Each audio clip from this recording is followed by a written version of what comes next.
మనిషికి దేవుడిచ్చిన బహుమానం ఈ ప్రపంచం. నింగి నేల నీటి వరకు ఎన్నో అందాలు చెక్కాడు.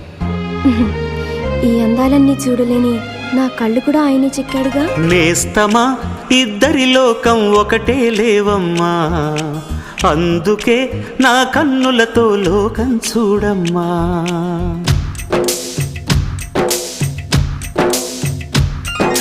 నేస్తమా ఇద్దరి లోకం ఒకటే లేవమ్మా, అందుకే నా కన్నులతో లోకం చూడమ్మా.